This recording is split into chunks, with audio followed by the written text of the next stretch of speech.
Hello friends, welcome to P U sir physics. Today our topic is Ohm's law. तो Ohm's law में start करने से पहले हम ये स्टडी कर लेते हैं कि भाई हमने अभी तक क्या देखा। तो पहले हमने स्टार्टिंग में स्टडी किया हुआ था कि भाई इलेक्ट्रिक करंट।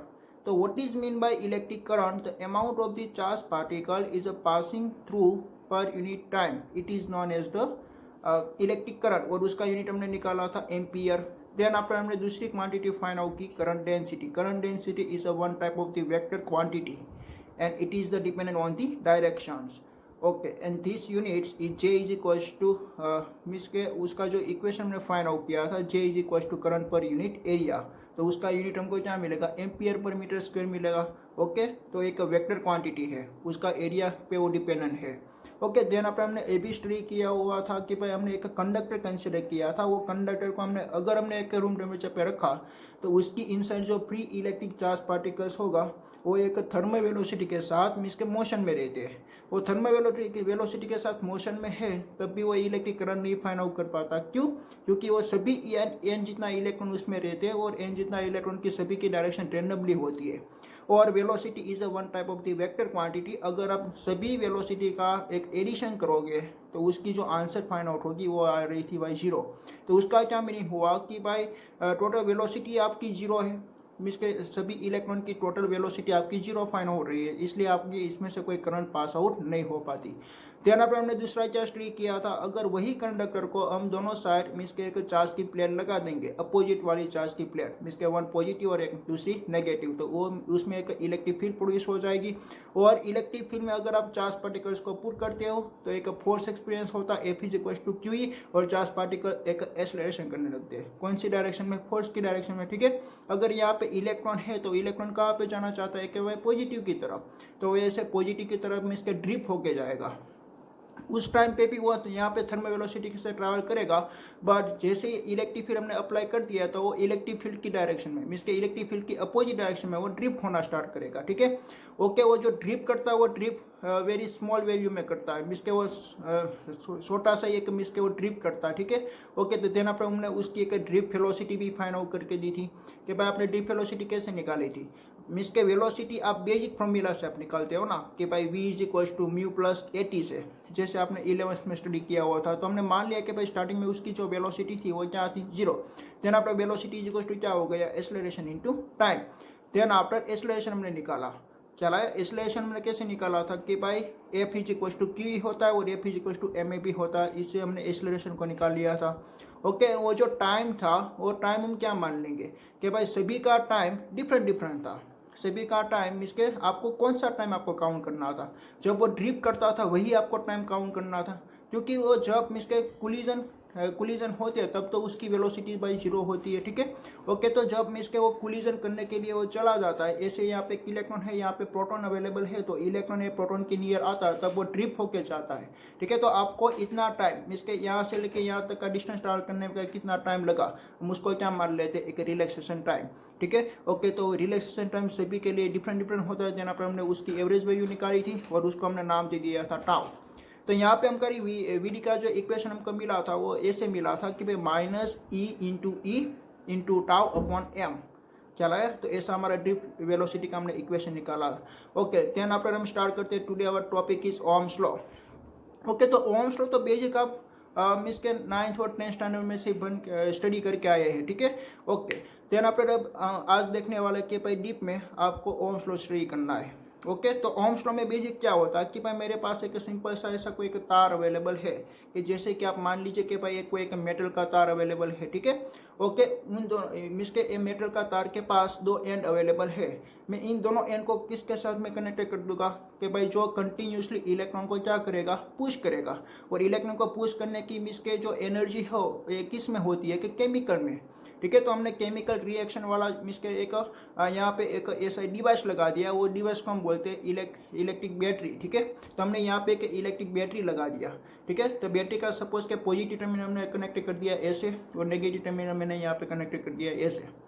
देन आफ्टर आपको क्या करना है कि भाई आपको यहाँ पे दोनों एंड पे मीन्स के पोटेंशियल डिफरेंस क्रिएट करना है। पोटेंशियल डिफरेंस के बारे में आप जानते हो, potential difference delta V equal to होता है by work done upon charge. इसके आपको इलेक्ट्रॉन इसमें से पास आउट करने के लिए आपको वर्क करना पड़ेगा, वो ऐसे आपका इलेक्ट्रॉन इजीली इसमें से पास आउट नहीं हो पाएगा। ख्याल आया? ओके, तो work done per unit charge it is known as the potential difference. वो पोटेंशियल डिफरेंस को मेजरमेंट करने के लिए आपको क्या करना पड़ेगा कि भाई एक डिवाइस लगाना पड़ेगा, उसको हम बोलते हैं वोल्ट मीटर। क्या बोलते हैं हम उसको? Volt meter. तो वोल्ट मीटर क्या करती है? वोल्ट मीटर आपका मिसके जो पार्टिकल ये 2 पॉइंट है वो 2 पॉइंटों का पोटेंशियल डिफरेंस वो फाइंड आउट करके देगा। ख्याल आया? ओके, तो आप उसको कैसे लगाएंगे? उसको आपको लगाना है भाई पैरेलल में, क्योंकि पैरेलल कनेक्शन में आपने देखा था पैरेलल कनेक्शन ऑफ कैपेसिटर। तो पैरेलल कनेक्शन ऑफ कैपेसिटर में आपने क्या देखा था कि भाई पैरेलल कनेक्शन में आपका जो पोटेंशियल होता है इस पोटेंशियल इज रिमेन कांस्टेंट। ठीक है, तो हमको यहाँ पे वोल्ट मीटर, आपको कोई भी सर्किट में आपकी फिजिक्स की कोई भी इलेक्ट्रिकल की सर्किट हो तो सभी इलेक्ट्रिसिटी में आपको एक याद रखनी है कि जब भी आपका कोई एक वोल्ट मीटर नाम का कोई डिवाइस आएगा तो voltmeter is always connected to parallel connection. ठीक है, तो वोल्ट मीटर को आपको कैसे लगाना है? पैरेलल में। क्यों पैरेलल में लगाना है? क्योंकि पैरेलल में आपका पोटेंशियल क्या रहता है? कांस्टेंट रहता है। ख्याल आया?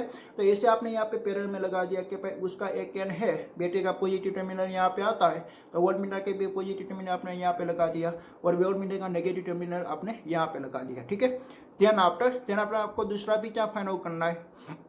दूसरा आपको इस सर्किट में से कितना करंट पास आउट हो रहा है, क्योंकि आपने देखा कि भाई जैसे ही आपने स्विच स्टार्ट की तो इसमें से इलेक्ट्रॉन का फ्लो होना स्टार्ट हो गया। तो उसको क्या बोलते हैं कि भाई इंटेंसिटी ऑफ करंट क्या बोलते हैं? Amount of the charge particle is a passing per unit area. ठीक है, उसको हम क्या passing per unit time, sorry unit area नहीं but unit time, it is known as the electric current. Okay, इसके I is equal to delta Q upon delta T, change of the charge upon change of the time. Okay, तो उसको count करने के लिए एक device होता है, वो डिवाइस का नाम हमने रख दिया एम्पियर मीटर, क्योंकि उसका यूनिट होता है एम्पियर करंट का, तो उसका ही नाम से हमने एक डिवाइस का नाम क्या रख दिया? Ampere meter. तो आप एम्पियर मीटर कहाँ पे लगाओगे? आप एम्पियर मीटर एक सीरीज कनेक्शन में लगाओगे। क्यों सीरीज में लगाना है? क्योंकि आपकी मिसका सर्किट ऐसे यहाँ पे क्लोज सर्किट होती है, तो इसमें से कितना चार्ज आता है उस मेजरमेंट करने के लिए आपको ऑलवेज उसको सीरीज में ही लगाना पड़ेगा। क्योंकि आपका सीरीज में जो सीरीज कनेक्शन होती है ना, तो सीरीज कनेक्शन में आपका चार्ज मिसके डिवाइड नहीं होता, आपका चार्ज क्या होता है? रिमेन कांस्टेंट होता है। क्या आया? अगर कोई जंक्शन पॉइंट आएगा तब भी आपका चार्ज डिवाइड होगा। जैसे कि यहाँ से मैंने ऐसे कनेक्टेड कर दिया तो आपका चार्ज यहाँ से ऐसे भी जा सकता है और ऐसे भी जा सकता है। ख्याल आया? आपका चार्ज का फ्लो ऐसे भी हो सकता है और ऐसे भी हो सकता है, तो ऐसा तो यहाँ पे अवेलेबल नहीं है। ठीक है, तो आपको क्या लगाना पड़ेगा भाई? आपका ए मीटर नाम का जो डिवाइस होता है वो आपको ऑलवेज सीरीज में लगाना है और वोल्ट मीटर आपको ऑलवेज पैरेलल में लगाना है। ठीक है, तो यहाँ पे आपने क्या किया? यहाँ पे ओम्स ने क्या किया कि भाई एग्जैक्ट एक रूम टेम्परेचर पे, अगर कोई भी एक टेम्परेचर जो फिजिकल जो कंडीशन होती है, टेम्परेचर, प्रेशर, ठीक है, वो सभी कंडीशन को उसने कांस्टेंट मान लिया कि भाई वो सभी कंडीशन पे वो कांस्टेंट थे। देन आफ्टर उसने क्या किया कि भाई यहाँ से एक वेरिएबल आपने बैटरी को यूज़ किया। वेरिएबल बैटरी का क्या मीनिंग होता है? उसका पोटेंशियल आप इंक्रीज या डिक्रीज कर सकते हो। इसमें ऐसा कोई रेगुलेटर लगाया हुआ होगा। ठीक है, आप रेगुलेटर को चेंज करके आप पोटेंशियल की वैल्यू इंक्रीज या डिक्रीज कर सकते हो। ठीक है, तो हमको भी क्या करना है कि भाई प्रैक्टिकल करना है। कैसे प्रैक्टिकल? कि आपका वोल्ट मीटर मिसके आपका जो बैटरी में से जो वोल्टेज आपने इंक्रीज किया और आपका वोल्ट मीटर रीडिंग बता रहा है 2। देन आफ्टर आपको एक ए मीटर में भी रीडिंग देखना है, तो ए मीटर रीडिंग बता रहा है 1। देन आफ्टर दूसरी कंडीशन पे आपने वोल्टेज वापस इंक्रीज किया और वोल्ट मीटर रीडिंग बता रहा है 4, तो एम्पियर रीडिंग बता रहा है भाई 2। ठीक है, तो इन दोनों का आप कंपैरिजन कीजिए कि भाई आपने वोल्टेज को 2 टाइम्स इंक्रीज किया तो आपका करंट भी क्या हो रहा है? 2 टाइम्स इंक्रीज हो रहा है। ठीक है, तो ऐसा आपने बहुत बार एक्सपेरिमेंट किया, मीन्स के 5 या 6 आपने रीडिंग लिया और सभी रीडिंग का आप ऑब्जर्वेशन करोगे तो आपको फाइंड आउट होगा कि भाई आपका जो पोटेंशियल आप जितना टाइम आप इंक्रीज कर रहे हो इतना टाइम आपका करंट भी इंक्रीज हो रहा है। उसका मीनिंग क्या हुआ कि भाई potential is directly proportional to electric current. का आप दूसरा क्या बोल सकते हैं? Potential difference is directly proportional to electric current. But आपको क्या लगाना पड़ेगा? एट द मीन्स के जो फिजिकल आपकी जो क्वांटिटी है like this temperature and pressure, उसको आपने क्या मान लिया? Is remain same. ख्याल आया। वो कंडीशन आपने एक रिमेन सेम मान लिया। देन आफ्टर आपने देखा कि भाई आपका जो पोटेंशियल डिफरेंस है, this potential difference is directly proportional to current I. Okay, वो प्रोपोर्शनलिटी को रिमूव करने के लिए आपको क्या करना पड़ेगा भाई, इक्वल्स टू लगाना पड़ेगा। वो इक्वल्स टू लगाएंगे तो आपको कोई कांस्टेंट की रिक्वायरमेंट होगी, तो आपने यहाँ पे कांस्टेंट लगा दिया आर, ठीक है। देन आफ्टर आपने आर को सब्जेक्टिव बना लिया। आपने आर को सब्जेक्टिव बनाएंगे तो आप देखेंगे भाई वी अपॉन आई आएगा। वो आर को हम क्या मानेंगे, दिस इज अ रेजिस्टेंस, ठीक है। वो क्या है, एक रेजिस्टेंस है। और रेजिस्टेंस का मीनिंग क्या होता है कि भाई यहाँ से जो इलेक्ट्रॉन इसके पास आउट होगा तो वो इजीली पास आउट नहीं हो पाएगा। क्यों? क्योंकि उसकी इनसाइड इलेक्ट्रॉन का चार्ज होता है भाई नेगेटिव, और उसकी इनसाइड भी प्रोटॉन अवेलेबल होते हैं। तो वो क्या करेगा, प्रोटॉन के साथ कोलाइड करेगा, चलाया, प्रोटॉन के साथ वो कोलिजन करेगा। और जितनी बार कोलिजन करता है उतनी बार उसका वेलोसिटी क्या हो जाता है भाई, जीरो हो जाता है। उसकी वेलोसिटी जीरो हो जाती है, मीन्स के उसकी जो मोशन था, मोशन का वो क्या प्रोड्यूस कर रहा है, एक रेजिस्टेंस प्रोड्यूस कर रहा है, ठीक है। तो इसलिए उसको हमने क्या नाम दे दिया, एक रेजिस्टेंस, ठीक है। तो resistance R is equal to आपको क्या फाइंड आउट हुआ, वी अपॉन आई। बट आपको याद रखना है कि आपका जो रेजिस्टेंस है वो रेजिस्टेंस की वैल्यू एक यहाँ पे कांस्टेंट मानी गई है। आपने क्या माना हुआ है, एक कांस्टेंट, ठीक है। तो कांस्टेंट है तो क्या वोल्टेज और करंट की वैल्यू को चेंज करने से रेजिस्टेंस की वैल्यू चेंज होती है? नहीं होती है, ठीक है। Resistance is not dependent on the potential and current. जैसे कि आपने एक कैपेसिटर में आपने एक इक्वेशन स्टडी किया हुआ था कि भाई charge is directly proportional to potential, charge is directly proportional to potential, और आपका इक्वेशन निकला था Q is equal to CV। What is the C? C is a capacitance of capacitor. Okay, तो जो उसकी जो कैपेसिटी है, तो वो जो कैपेसिटी C है वो एक चार्ज और पोटेंशियल पे डिपेंडेंट नहीं थी। चला है, वो किसकी वजह पे डिपेंडेंट थी, C is equal to epsilon naught A upon D पे डिपेंडेंट थी। ऐसे यहाँ पे रेजिस्टेंस है, और रेजिस्टेंस यहाँ पे पोटेंशियल और करंट की वैल्यू पे डिपेंडेंट नहीं है। क्या है, वो किसकी वजह पे डिपेंडेंट है, वो हम आगे स्टडी करेंगे। क्या है, वो एक कंस्ट्रक्शन, आपका जो रेजिस्टेंस बनाया हुआ है उसकी जियोमेट्री पर वो डिपेंडेंट है, उसका मटेरियल कौन सा है उसकी वैल्यू पे वो डिपेंडेंट है। ख्याल आया। तो resistance is not dependent on the potential and current. Then after हमको उसका यूनिट भी निकालना है, उसका सिंबल क्या है वो भी हमको देखना है, ठीक है। तो हम यहाँ पे ओम्स लॉ स्टडी करते हैं। देन आफ्टर उसका ग्राफ भी आपको ड्रॉ करना है। किसका ग्राफ आप ड्रॉ करेंगे भाई, आपने रीडिंग किस का लिया था, एक वोल्ट मीटर में इसके पोटेंशियल का रीडिंग लिया था। देन आपने एम्पियर मीटर में आपने एक करंट का यूनिट इसके मेजरमेंट किया था। क्या है, तो इन दोनों का बीच का आपको ग्राफ भी स्टडी करना है। वो आपको ग्राफ मिलेगा भाई लीनियर। क्यों लीनियर मिलेगा, क्योंकि यहाँ पे दोनों की रिलेशनशिप कैसी है, एक डायरेक्ट प्रोपोर्शनल टू में रिलेशनशिप है, ठीक है। ओके, वो ग्राफ को भी आपको स्टडी करना है, उसका यूनिट भी आपको निकालना है, उसका डायमेंशन भी आपको निकालना है, ठीक है। तो हम यहाँ पे देखते हैं। ओके, तो आज का हमारा जो टॉपिक है वो है ओम्स लॉ, ठीक है। ओके, तो ओम्स ने क्या किया था, एक ऐसा एक कंडक्टर कंसिडर किया हुआ था। ओके, इस कंडक्टर के साथ उसने यहाँ पे एक बैटरी लगा दिया था। जैसे बैटरी का सिंबल ऐसे होता है, ठीक है। और जो आपकी ये लेंथ बड़ी है उसका टर्मिनल होगा पॉजिटिव, और जो लेंथ छोटी है उसका टर्मिनल होगा नेगेटिव। देन आपको ओम्स ने क्या फाइंड आउट किया कि भाई यहाँ से इलेक्ट्रॉन जाएगा और वो इलेक्ट्रॉन है वो पूरे कंडक्टर में से पास आउट होगा। तो इन दोनों पॉइंट का पोटेंशियल डिफरेंस आपको फाइंड आउट करना पड़ेगा। क्यों पोटेंशियल डिफरेंस, क्योंकि यहाँ पे इलेक्ट्रॉन इजीली यहाँ से ट्रांसफर नहीं होते। तो इसके लिए आपको क्या करना पड़ेगा, वर्क डन करना पड़ेगा। और work done per unit charge it is known as a potential difference. आपने ऐसा इक्वेशन आपने आगे स्टडी किया हुआ है, work done upon charge is equal to delta V, ठीक है। तो ओम को क्या फाइंड आउट करना है, पोटेंशियल डिफरेंस। तो पोटेंशियल डिफरेंस कौन फाइंड आउट करता है, एक वोल्ट मीटर नाम का डिवाइस होता है, ठीक है। तो हम वोल्ट मीटर को कैसे यहाँ पे कनेक्शन कराएंगे, पैरेलल कनेक्शन में। क्यों पैरेलल कनेक्शन में, क्योंकि पैरेलल कनेक्शन में पोटेंशियल क्या होती है, कांस्टेंट होती है, ठीक है। तो ये हमारा है वोल्ट मीटर। वोल्ट मीटर क्या रीडिंग मीन्स के मेजरमेंट करेगा, पोटेंशियल डिफरेंस का। देन आफ्टर यहाँ पे इलेक्ट्रिक करंट पास आउट होगा। इलेक्ट्रिक करंट कैसे पास आउट होता है, इसके पॉजिटिव टर्मिनल में से नेगेटिव टर्मिनल में इलेक्ट्रिक करंट की डायरेक्शन होती है। और बेसिक हमारा इलेक्ट्रिक चार्ज पार्टिकल, हम मानते हैं कि भाई पॉजिटिव टर्मिनल से हमारा इलेक्ट्रिक चार्ज पार्टिकल ट्रांसफर होता है, but this is a wrong. But क्योंकि यहाँ पे पॉजिटिव चार्ज नहीं ट्रांसफर होता है, बट क्या ट्रांसफर होता है, एक इलेक्ट्रॉन ट्रांसफर होता है। और इलेक्ट्रॉन कैसे ट्रांसफर होता है, negative terminal to positive terminal. तो ये जो वाली डायरेक्शन है, ये direction it is known as the electron, बराबर। ये डायरेक्शन आपकी एक इलेक्ट्रॉन की डायरेक्शन हुई और ये डायरेक्शन आपकी फाइंड आउट हुई इलेक्ट्रिक करंट की डायरेक्शन। तो इलेक्ट्रिक करंट की डायरेक्शन मीन्स के अपोजिट टू दी इलेक्ट्रॉन का फ्लो की डायरेक्शन में उसकी अपोजिट होती है, ठीक है, वो बात आपको याद रखनी है।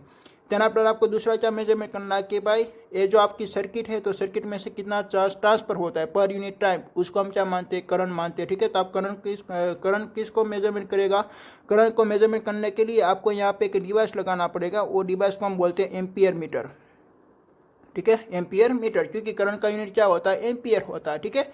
ओके, तो एम्पियर मीन्स के जो डिवाइस है वो क्या काउंट करेगा कि भाई पर सेकेंड में से यहाँ से कितना चार्ज ट्रांसफर हुआ। तो आप ये मीटर को कहाँ पे लगाएंगे भाई, सीरीज में ही लगाएंगे, क्योंकि सीरीज में ही उसका टोटल चार्ज आपको मिलेगा। अगर आपने यहाँ से ऐसा कोई लगा दिया, ऐसा आपने कोई जंक्शन यहाँ पे अवेलेबल है तो इलेक्ट्रिक करंट आप एम्पीटर यहाँ पे लगा देंगे तो क्या होगा कि भाई यहाँ से जो इलेक्ट्रिक चार्ज आएगा वो थोड़ा यहाँ पे भी जाएगा और थोड़ा यहाँ पे भी जाएगा, तो आपका टोटल करंट आपका मेजरमेंट नहीं हो पाएगा, ख्याल आया। और इस पॉइंट को हम क्या बोल सकते हैं, जंक्शन पॉइंट बोल सकते हैं। जंक्शन पॉइंट हम किसको बोलेंगे कि भाई टू टर्मिनल से ज़्यादा टर्मिनल जहाँ पे भी मीट होता है, टू टर्मिनल में से ज़्यादा टर्मिनल जहाँ पे भी मीट होता है उस पॉइंट को हम बोल सकते हैं जंक्शन पॉइंट। तो यहाँ पे कितना टर्मिनल मीट हो रहा है, 1, 2 एंड 3, तो उसको हम बोल सकते हैं जंक्शन पॉइंट। और ऐसा भी हो उसको भी हम क्या बोल सकते हैं, जंक्शन पॉइंट, ख्याल आया। तो आपका जो करंट लगा जिसका आपको एमीटर लगाना है तो आपको एमीटर ऑलवेज कहाँ पे लगाना पड़ेगा, एक सीरीज में लगाना पड़ेगा, ठीक है। तो सीरीज में लगाने से उसका करंट आपका डिवाइड नहीं होगा और ये पूरे का पूरा चार्ज आपका काउंट करके देगा। ओके, तो हमको यहाँ पे क्या करना है, देन आफ्टर ए हमारी जो बैटरी है ना, वो बैटरी हमारी मीन्स के कांस्टेंट पोटेंशियल की नहीं है, एक वेरिएबल वोल्टेज वाली बैटरी है। तो उसको हम ऐसे यहाँ पे एक सिंबल लगा देंगे, ठीक है। वो सिंबल हमको क्या रिप्रेजेंट करती है, वेरिएबल बैटरी, वो क्या रिप्रेजेंट करती है, वेरिएबल बैटरी रिप्रेजेंट करती है, ठीक है। देन आफ्टर ओम्स ने क्या किया था कि भाई उसने रीडिंग लेना स्टार्ट किया, किस का रीडिंग, यहाँ पे हम दो ही चीज़ बस इसके दो ही अब मेजरमेंट कर सकते हैं, एक voltmeter and then after ammeter. Okay, तो उसने रीडिंग लिया एक पोटेंशियल का और एक करंट का। तो फर्स्ट पोटेंशियल जब जीरो था तब करंट भी आपका क्या था, जीरो। देन आपने पोटेंशियल उसने 2 टाइम्स इंक्रीज किया तो करंट उसका इंक्रीज हुआ 1। देन आपने पोटेंशियल उसने 4 किया तब आपका करंट इंक्रीज हुआ 2। देन आपने पोटेंशियल उसने 6 किया तब आपका करंट हुआ 3। देन आपने पोटेंशियल वो इंक्रीज करता 8 तो उसका करंट हुआ 4, और पोटेंशियल इंक्रीज किया उसने 10 तब उसका करंट हुआ 5, ठीक है। इतना उसने रीडिंग लिया। तो वो रीडिंग से आप क्या देख सकते हो, देखिए कि भाई आपने मीन्स के पोटेंशियल आपका 2 था तब आपका करंट था 1, और पोटेंशियल आपने 2 टाइम्स इंक्रीज कर दिया, 2 का 2 टाइम्स होता है भाई 4, तो उसका करंट पे इंक्रीज हो गया 2 टाइम्स। देन आपने करंट यहाँ पे देखिए, आपने करंट यहाँ पे 3 टाइम्स इंक्रीज कर दिया, सॉरी पोटेंशियल आपने यहाँ पे 3 टाइम्स इंक्रीज कर दिया तो आपका करंट भी क्या हो गया, 3 टाइम्स इंक्रीज हो गया। देन आप ये रिलेशन देखिए, आपका पोटेंशियल आपने 5 टाइम्स इंक्रीज कर दिया तो आपका करंट भी क्या हो गया, 5 टाइम्स इंक्रीज हो गया।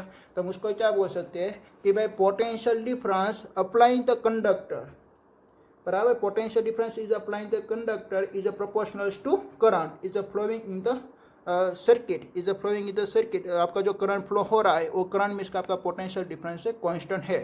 बट आपको यहाँ पे एक दूसरा भी लिखना पड़ेगा कि भाई remain the pressure and temperature is a constant, क्योंकि टेम्परेचर पे यहाँ पे डिपेंडेंट है। क्यों टेम्परेचर पे डिपेंडेंट है, क्योंकि आपके पास सिंपल सा एक ऐसा कोई कंडक्टर अवेलेबल है, उसका आपने टेम्परेचर आप इंक्रीज कर देते हो, आप टेम्परेचर उसका इंक्रीज कर देते हो तो उसका क्या मीनिंग हुआ कि भाई आप एक्स्ट्रा एनर्जी उसको दे रहे हो। टेम्परेचर क्या है, it's one type of the energy, तो आपने उसको एक्स्ट्रा एनर्जी दे दिया। तो एक्स्ट्रा एनर्जी देने से यहाँ पे मीन्स के वर्क डन की वैल्यू क्या होगी, चेंज होगी, वर्क डन की वैल्यू चेंज होगी तो आपकी डेल्टा वी की भी वैल्यू चेंज होगी, डेल्टा वी की वैल्यू चेंज होगी तो आपकी करंट की भी वैल्यू चेंज होगी, ख्याल आया। तो उसका डायरेक्टली प्रोपोर्शनल टू नहीं फाइंड आउट होगा, इसलिए आपको यहाँ पे डेफिनेशन में क्या लगाना है कि भाई उसकी जो फिजिकल कंडीशन है टेम्परेचर और प्रेशर की वो आपको क्या रखनी है, एक रिमेन सेम रखनी है। तो सभी रीडिंग आप एक रिमेन सेम कांस्टेंट टेम्परेचर और प्रेशर पे आप लेंगे तभी ऐसी आपकी रीडिंग फाइंड आउट होगी। ओके, तो मैं यहाँ पे एक ओम्स लॉ का इसका स्टेटमेंट लिखता हूँ। ओके, तो ओम्स लॉ का स्टेटमेंट क्या हुआ कि भाई potential difference applied across a conductor is directly proportional to current flowing in its provide all other physical condition, all other physical condition क्या होगी भाई, टेम्परेचर एंड प्रेशर, ठीक है, इज रिमेन दी सेम। आपको टेम्परेचर और pressure क्या रखना पड़ेगा, इज रिमेन सेम। ओके, तो हम यहाँ पे क्या लिख सकते हैं कि भाई potential is directly proportional to current. वो प्रोपोर्शनलिटी को रिमूव करने के लिए आपको क्या करना पड़ेगा, इसके को एक कांस्टेंट लगाना पड़ेगा। तो v is equal to R I, आपने ये r को क्या मान लिया कि भाई this is a constant. Then after r is equal to क्या होगा, r इज इक्वल टू होगा v अपॉन आई, और r को हमने क्या नाम दे दिया कि भाई रेजिस्टेंस। क्यों रेजिस्टेंस नाम दे दिया, क्योंकि यहाँ पे जो करंट का चार्ज का जो फ्लो होता है ना, वो चार्ज के पास जो वेलोसिटी होती है, वो वेलोसिटी यहाँ पे इनसाइड में से पास आउट होगा तो वो वेलोसिटी उसको डिक्रीज कर देता है। क्या आया, उसकी जो ड्रिप होगा यहाँ पे वो इलेक्ट्रॉन से भी ड्रिप होगा तो वो क्या करेगा, वो उसकी वेलोसिटी को कम कर देगा। कौन कम कर देगा कि भाई उसकी इनसाइड एक प्रोटॉन अवेलेबल है, तो प्रोटॉन क्या करता है, उसको अट्रैक्ट कर लेगा। ख्याल है, उसके साथ वो कोलिजन करेगा, और कोलिजन पे टाइम पे आपको पता है कि भाई उसकी ड्रिप वेलोसिटी हो जाती है 0। तो उसकी वेलोसिटी मीन्स के उसकी मोशन का अपोज कर रहा है।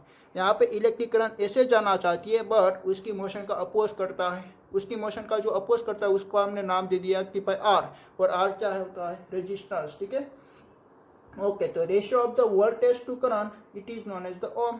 तो वो जो हमारा इसके ओम्स ने फाइंड आउट किया, तो उसका यूनिट भी हम क्या रखेंगे, उसका यूनिट हम निकालेंगे भाई ओम। उसका यूनिट हमने मान दिया कि भाई this is ohm, voltage per unit area, sorry voltage per unit current it is known as the resistance. ठीक है, okay.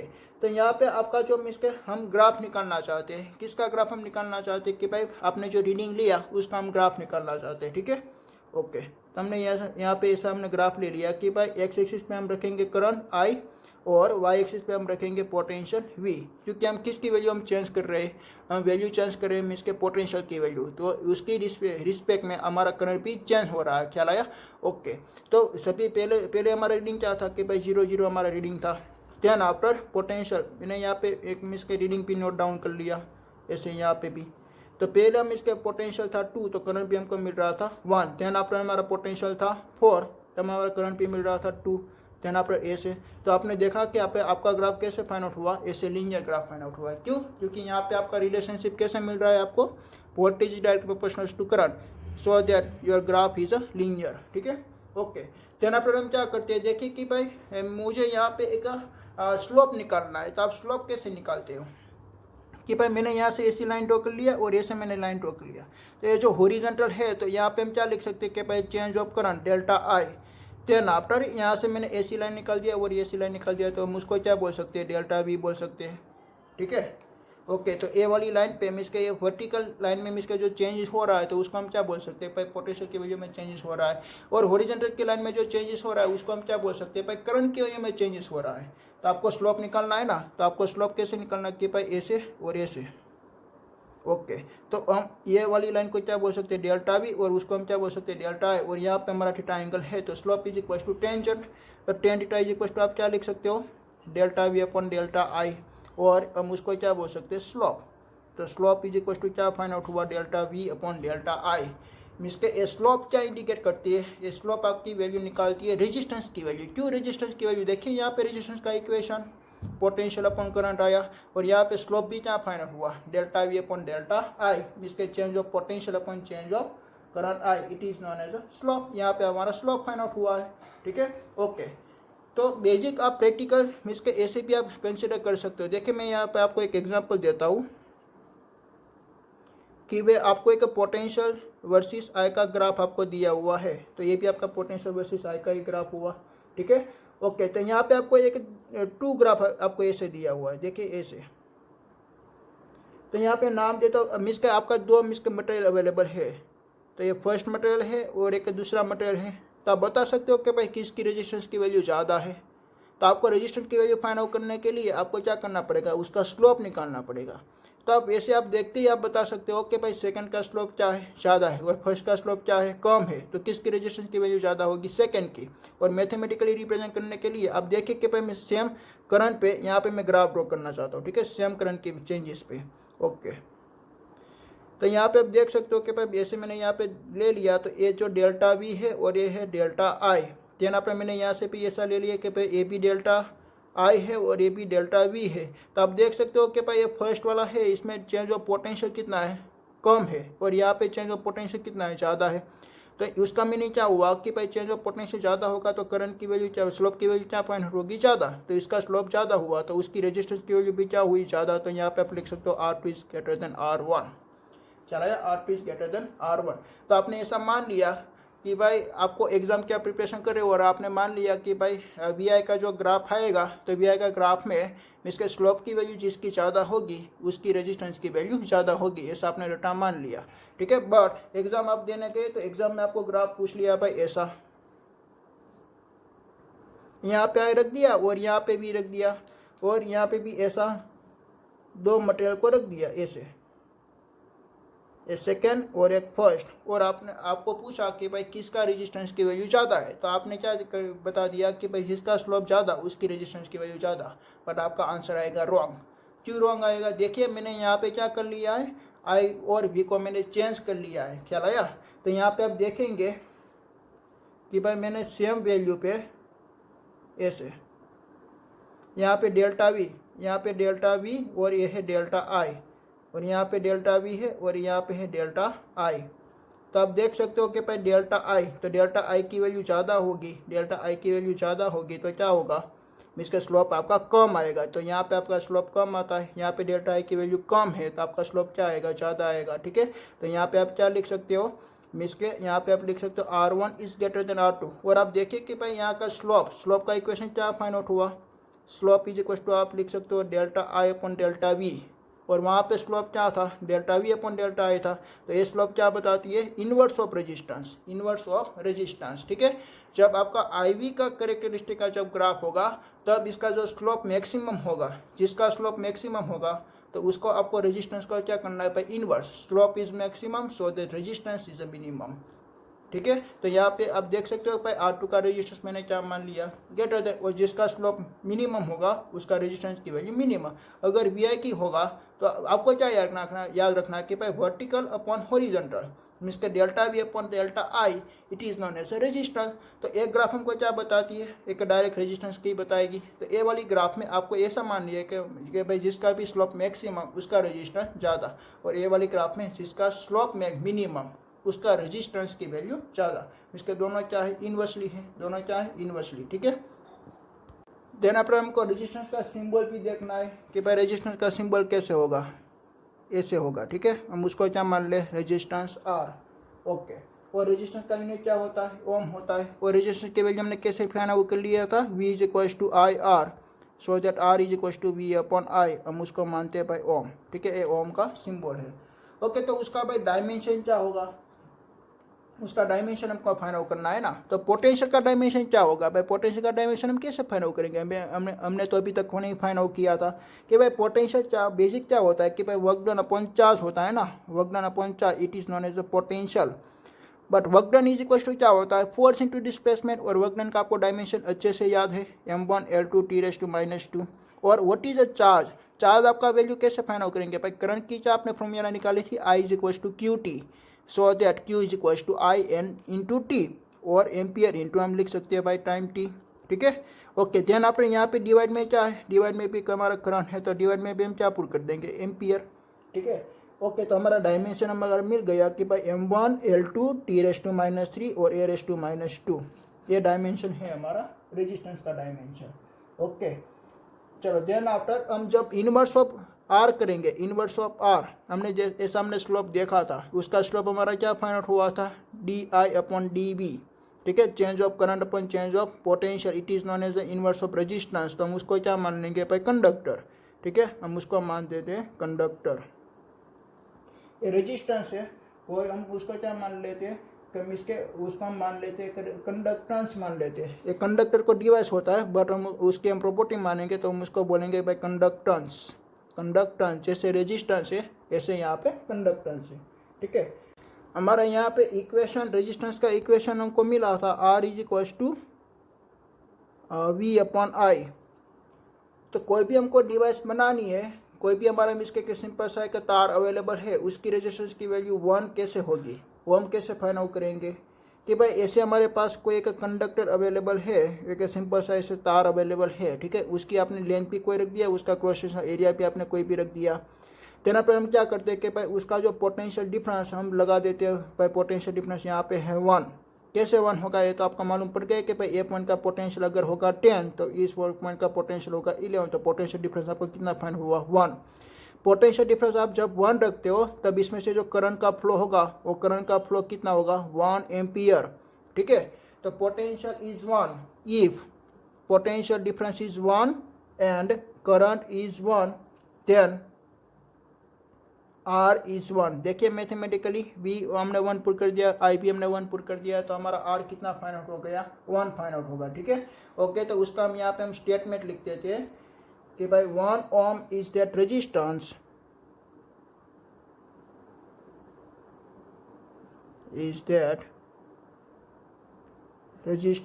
in which current of 1 ampere develop when potential difference of 1 volt। हमने potential difference कितना लगाया 1 volt is applied across it. Okay, तो उसकी ये जो definition हमने लिखी वो किसकी डेफिनेशन हो गई, रेजिस्टेंस की डेफिनेशन हो गई। हेलो फ्रेंड्स, आपने इसके ओम्स लॉ का आपने इक्वेशन स्टडी किया V is equals to I R. तो वही ओम्स लॉ हमको क्या बताती थी कि भाई ओम्स लॉ बताती थी potential difference of the given conductor is directly proportional to current, means के V is directly proportional to I and proportionality remove करने के लिए आपने यहाँ पे एक R लगा दिया था, R is a constant, V is equals to R I, ठीक है।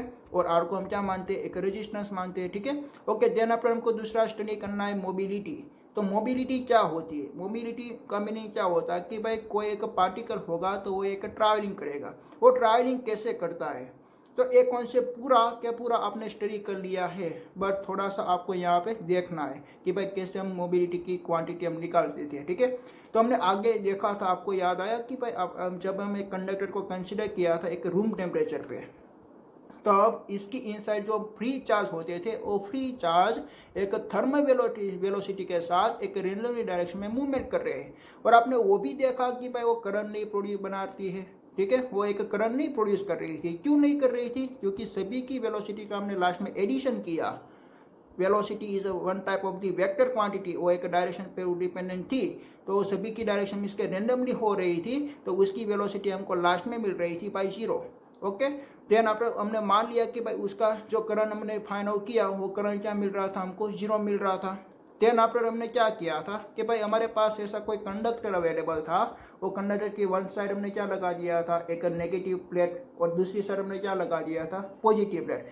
तो कहने का मीनिंग क्या हुआ कि भाई आपने कंडक्टर को एक इलेक्ट्रिक फील्ड में आपने पुट कर दिया। तो इलेक्ट्रिक फील्ड में पुट करने से क्या होगा कि भाई उस कंडक्टर के पास एक free electron charge particles available है, तो उस पर क्या लगेगा, एक इलेक्ट्रिकल फोर्स लगेगा, F is equal to Q, जितना फोर्स लगेगा, ख्याल आया। तो वो जो इलेक्ट्रॉन है वो अलाइन टू इलेक्ट्रिक फील्ड की डायरेक्शन में नहीं जाएगा, क्योंकि उसके पास जो चार्ज अवेलेबल है वो चार्ज इज नेगेटिव, इसलिए वो कहाँ पे जाएगा भाई, पॉजिटिव की प्लेट की तरफ हो जाएगा, ठीक है। तो वो एक एक्सेलरेशन करके जाएगा। तो आपने पहले देखा कि भाई आपके पास कोई इलेक्ट्रिक फील्ड अवेलेबल नहीं थी, तब वो जो चार्ज पार्टिकल्स था तब भी वो मूवमेंट कर रहा था, बट वहाँ पे उसकी जो वेलोसिटी थी वो ज़्यादा थी। वो कौन सी वेलोसिटी थी, थर्मल वेलोसिटी थी।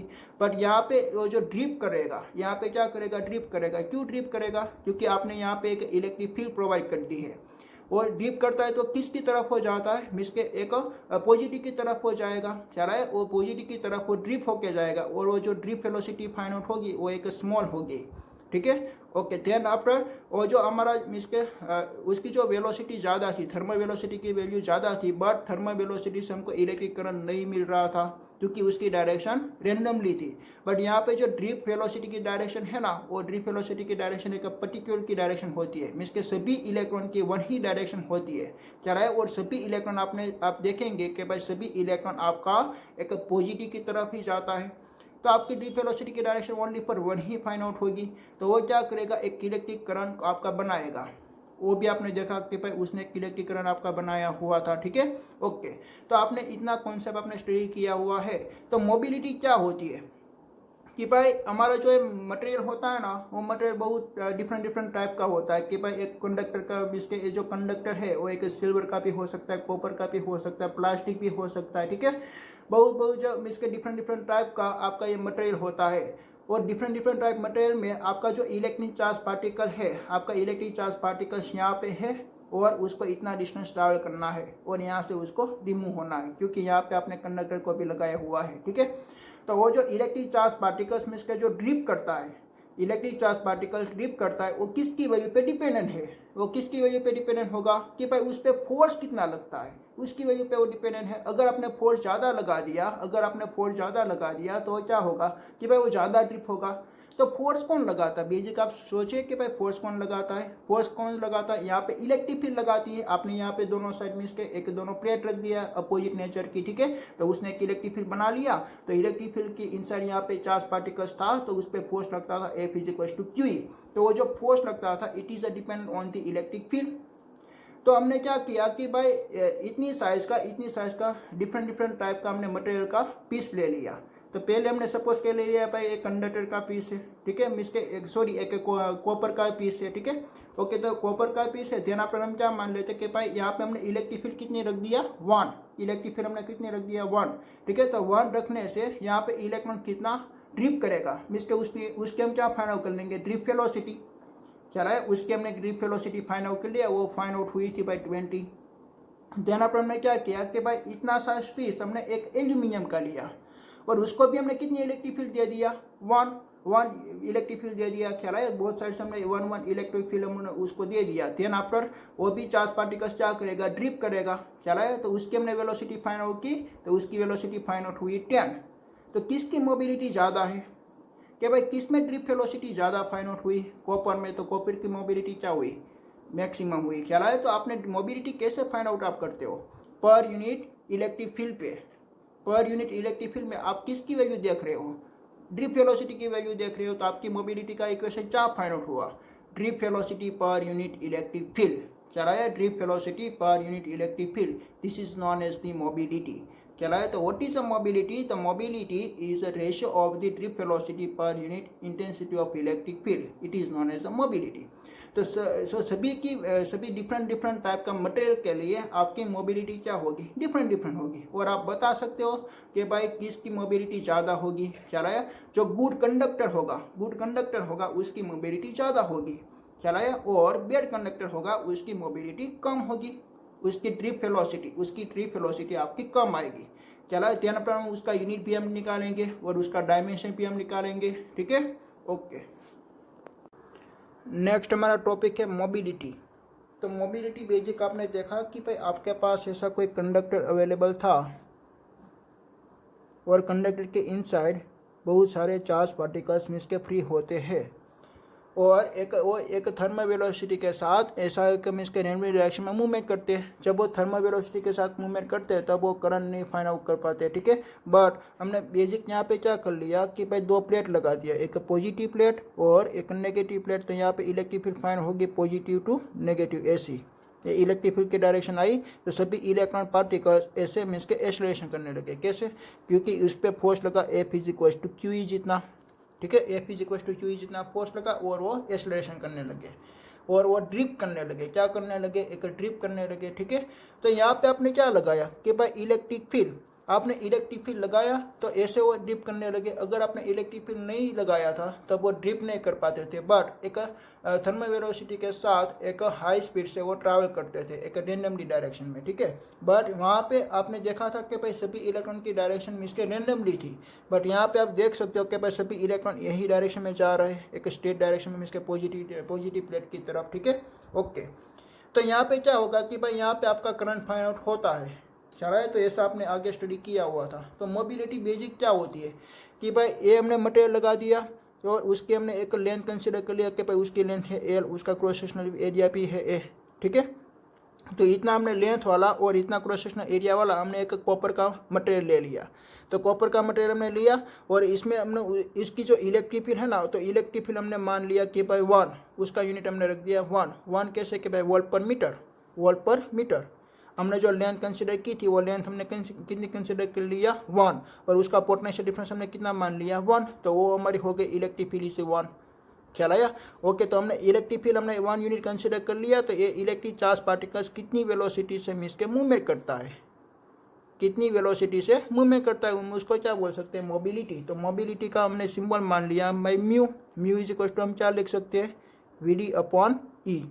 चलाया। एक यूनिट इलेक्ट्रिक फील्ड में आपकी इसका चार्ज कैरियर है, चार्ज कैरियर आपका कोई भी हो सकता है, ठीक है। इसका आपने आगे देखा था चार्ज कैरियर के रिलेटेड। ओके, तो ये मेटल है तो मेटल के पास इसके इलेक्ट्रॉन होते हैं। अगर इलेक्ट्रोलाइट होगा तो उसके पास एक आयन होते हैं। अगर सेमीकंडक्टर होगा तो उसके पास एक इसके इलेक्ट्रॉन और होल्स दोनों होते हैं, ठीक है।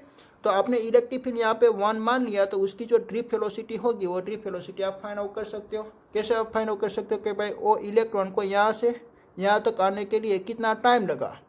तो वो डिस्टेंस आपने मान लिया था कि भाई एल इज इक्वल टू है 1 metre, L is equal to 1 metre. तो यहाँ से यहाँ पे आने के लिए कितना टाइम लगा, तो उसकी कंपैरिजन आप करेंगे तो आपका ड्रिफ्ट वेलोसिटी भी आपको मिलेगा। चलाया। आपने कॉपर में देखा कि भाई उसकी ड्रिफ्ट वेलोसिटी फाइंड आउट हो रही थी 20। तेना पर आपने क्या किया, कॉपर को हटा लिया और यहाँ पे आपने एक मिसका एल्यूमिनियम का मटेरियल रख दिया, और एल्यूमिनियम में आपने मिसका वापिस है कि 1 इलेक्ट्रिक फील्ड आपने सप्लाई कर दिया, और ध्यान पर आप उसकी ड्रिफ्ट वेलोसिटी फाइंड आउट करते हो। और आपकी ड्रिफ्ट वेलोसिटी मीन्स के आपका जो इलेक्ट्रॉन है वो इलेक्ट्रॉन को यहाँ पे आने के लिए उसका मीन्स के जो टाइम लगा वो टाइम बहुत ज़्यादा लगा। अगर टाइम ज़्यादा लगेगा तो उसकी स्पीड क्या हो जाएगी, कम। तो उसकी स्पीड हो गई भाई 15 मीटर पर सेकेंड, उसकी आ रही थी 20 मीटर पर सेकेंड, ठीक है। उसका क्या मीनिंग हुआ कि भाई उसकी मोबिलिटी कम है, एल्यूमिनियम की मोबिलिटी कम है और कंडक्टर की मोबिलिटी ज़्यादा है। तो सभी साइंटिस्ट लोगों ने बहुत मटेरियल ले लिया, बहुत ज़्यादा मटेरियल मिसके कंडक्टर का मटेरियल ले लिया, यहाँ पर सेमी कंडक्टर का मटेरियल ले लिया, और सभी मटेरियल के लिए उसने मोबिलिटी फाइंड आउट कर लिया। और मेटल में भी बहुत सारे पार्ट होते हैं ना, मीन्स के कॉपर होते, एल्यूमिनियम होते, और सभी मटेरियल का ऐसे अपने ब्लॉक ले लिया और सभी की उसने मोबिलिटी फाइंड आउट कर ली। ओके, मोबिलिटी तो फाइंड आउट हो गई, बट उसका यूनिट क्या होगा कि भाई एट वेलोसिटी है ना, तो वेलोसिटी का यूनिट क्या होता है, मीटर पर सेकेंड।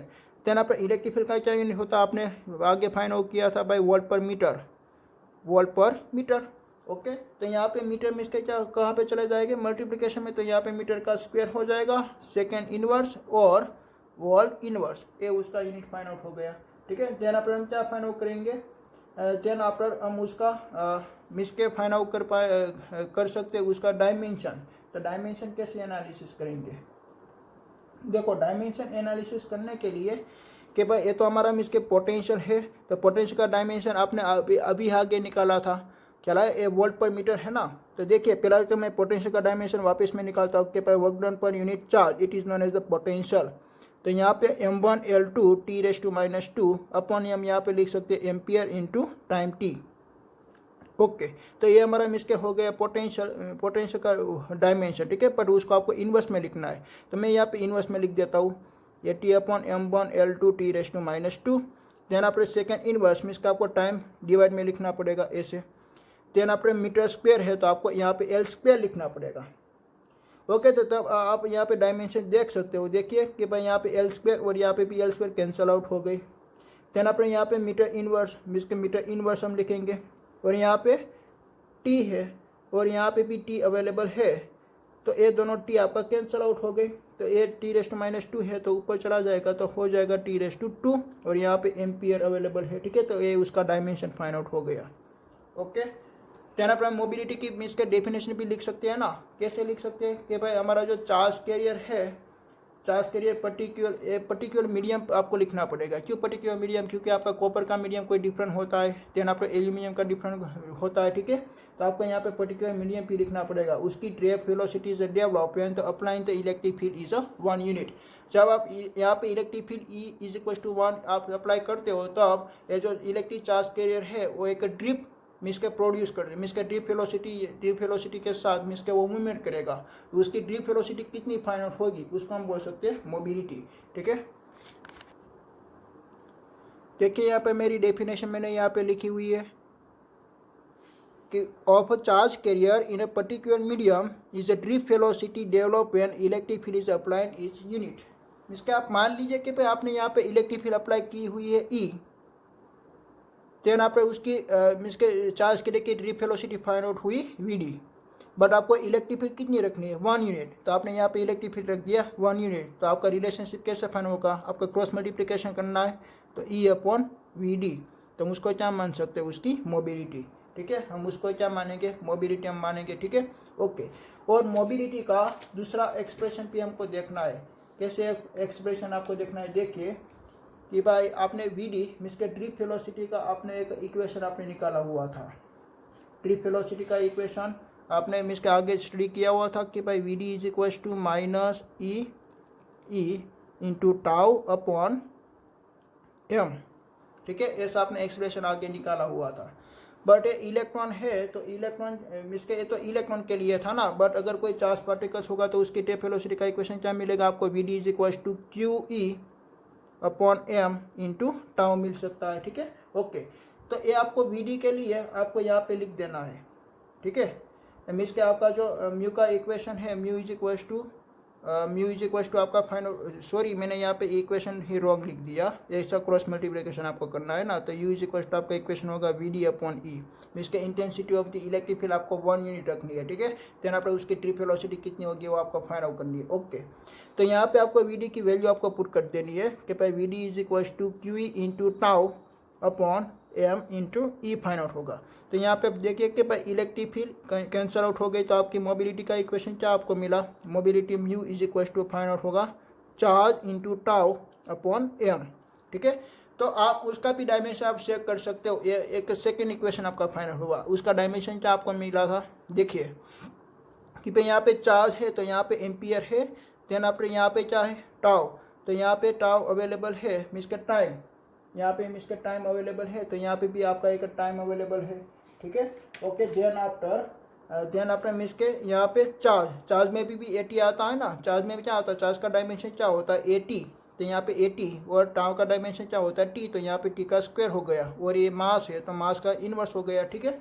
ओके, तो ये जो charge per unit mass it is known as a specific charge, हम उसको क्या मान सकते हैं, स्पेसिफिक चार्ज मान सकते हैं।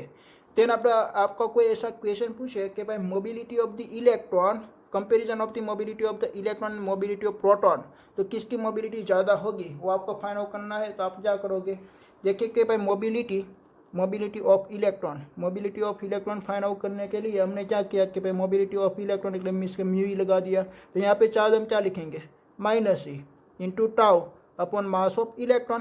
देन आप मोबिलिटी ऑफ प्रोटॉन के लिए हम क्या लिखेंगे म्यू पी, यहाँ पे प्रोटॉन का चार्ज होता है पॉजिटिव और यहाँ पे टाउ और मास ऑफ प्रोटॉन होता है, ठीक है। भाई अब मास ऑफ इलेक्ट्रॉन और मास ऑफ प्रोटॉन क्या होता है, डिफरेंट होता है। मास ऑफ इलेक्ट्रॉन मीन्स के कम होता है और मास ऑफ प्रोटॉन बहुत ज़्यादा होता है, ठीक है। तो किसकी मोबिलिटी ज़्यादा होगी, इलेक्ट्रॉन की मोबिलिटी ज़्यादा होगी। देन आफ्टर आपका जो मोबिलिटी ऑफ होल है उसकी वैल्यू कम होगी, ठीक है, तो उसकी वैल्यू यहाँ पे कम हो सकती है। ओके, देन आफ्टर आपने बहुत सारे डिफरेंट मटेरियल ले लिए और डिफरेंट मटेरियल की आपने मोबिलिटी फाइंड आउट की, वो हम जो पॉजिटिव ये जो मोबिलिटी ऑफ प्रोटॉन भी हम बोल सकते हैं और मोबिलिटी ऑफ होल भी हम बोल सकते हैं। मोबिलिटी ऑफ होल किस लिए कि भाई आपका जो इलेक्ट्रॉन मीन्स के एक्सकेप होगा, ऐसे आपका कोई एक न्यूक्लियस अवेलेबल है, देखिए कि भाई ऐसा कोई एटम्स अवेलेबल है और यहाँ पे मीन्स का आपका कोई इलेक्ट्रॉन है, तो आपने क्या किया एनर्जी दिया, तो एनर्जी दिया तो इलेक्ट्रॉन क्या हो जाएगा एक्साइटेड, तो इलेक्ट्रॉन एक्साइटेड होकर ऐसे वो फ्री हो गया, तो यहाँ पे वो क्या प्रोड्यूस कर देगा, एक एफिशिएंसी प्रोड्यूस कर देगा, ठीक है, एक वैकेंसी प्रोड्यूस करेगा। किसकी वैकेंसी, भाई इलेक्ट्रॉन की, तो हम उसको बोल सकते हैं efficiency of the electron, efficiency of electron, D efficiency of electron. Okay, तो वो डी एफिशिएंसी है, तो डी एफिशिएंसी कैसा मिसके बिहेव करती है, एक पॉजिटिव चार्ज जैसा बिहेव करती है, वो वापस एक इलेक्ट्रॉन को अट्रैक्ट करने का नेचर रखती है, ठीक है। तो हम उसको हमने नाम दे दिया कि भाई होल, तो होल है तो वो एक मीन्स के प्रोटॉन जैसा ही होता है, तो उसका मास ऑफ प्रोटॉन ही यहाँ पे हम लिखेंगे, तो उसकी मोबिलिटी कम होगी और इलेक्ट्रॉन की मोबिलिटी क्या होगी ज़्यादा। देन अपने हमको डिफरेंट मटेरियल के लिए मोबिलिटी हमको इलेक्ट्रॉन की फाइंड आउट करनी है और होल की हमको फाइंड आउट करनी है। तो मैं यहाँ पे लिख देता हूँ क्योंकि यहाँ पे स्पेस ख़त्म हो गई है, यहाँ पे मटेरियल, देन अपने मोबिलिटी ऑफ इलेक्ट्रॉन और यहाँ पे मोबिलिटी ऑफ होल। तो पहला मैं लेता हूँ डायमंड, मैंने यहाँ पे डायमंड रख दिया, ठीक है। ये वाला एक्सपेरिमेंट में मैंने बीच में क्या रख दिया डायमंड, तो डायमंड की मोबिलिटी फाइंड आउट हुई 1800 और उसका हम यूनिट भी यहाँ पे लिख सकते हैं, उसका यूनिट हमने यहाँ पे निकाला था मीटर स्क्वायर सेकेंड इनवर्स और वोल्ट इनवर्स। ओके, तो और मोबिलिटी ऑफ होल ये डायमंड के लिए क्या आएगी कम, इलेक्ट्रॉन की ज़्यादा होती है ना, ये अपने यहाँ पे एक्सप्रेशन निकाला कि भाई इलेक्ट्रॉन की ज़्यादा होती है और होल की कम होती है, तो होल की यहाँ से इलेक्ट्रॉन से कम ही होगी, तो यहाँ पे होल की फाइंड आउट होती है 1200। तेरा पर सिलिकॉन, सिलिकॉन की इलेक्ट्रॉन की होती है 1350, ठीक है, और होल की होती है 480। देन आपने गैलियम एंड आर्सेनाइड की सबसे ज़्यादा होती है 8000, और उसकी मीन्स के होल की होती है 300।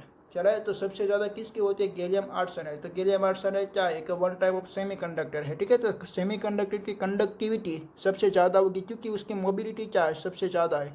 तो हम सेमीकंडक्टर के चैप्टर में हम स्टडी करेंगे। गैलियम आर्सेनाइड का यूज़ है ना, वो एलईडी बनाने के लिए होता है, ठीक है, लाइट इमिटिंग डायोड। इसमें से आपकी एक लाइट प्रोड्यूस होती है एक फोटोन की फॉर्म में। और आपने जूल नेचर और रेडिएशन एंड मैटर में आपने देखा कि भाई आपकी जो लाइट होगी वो भी एक फोटोन की टर्म में वो ट्रैवल होती है, ठीक है। तो उसकी जो मोबिलिटी है वो सबसे ज़्यादा है, तो उसकी कंडक्टिविटी भी क्या होगी? सबसे ज़्यादा होगी। तो यहाँ पे आपने देखा कि मोबिलिटी का आपने टू इक्वेशन आपने निकाला कि mobility mu is equals to V D upon E, then after mobility mu is equals to specific charge ratio. यहाँ पे हम स्पेसिफिक चार्ज हम उसको मान सकते हैं चार्ज पर यूनिट मास को, ठीक है। Specific charge into relaxation time, उसका रिलैक्सेशन टाइम से वो डिपेंडेंट है। अगर relaxation time is increase so that mobility is increase. और ये रिलैक्सेशन टाइम किसकी वजह पे डिपेंडेंट था? हमने आगे देखा था टेम्परेचर की वजह पे डिपेंडेंट था। अगर temperature is increase so that relaxation time is a decrease. अगर आपने टेम्परेचर को इंक्रीज किया तो relaxation time is a decrease. अगर relaxation time is a decrease so that drift velocity is decrease, and drift velocity is decrease so that mobility is a decrease. तो आपकी mobility क्या होगी? डिक्रीज होगी। ख्याल आया? ओके।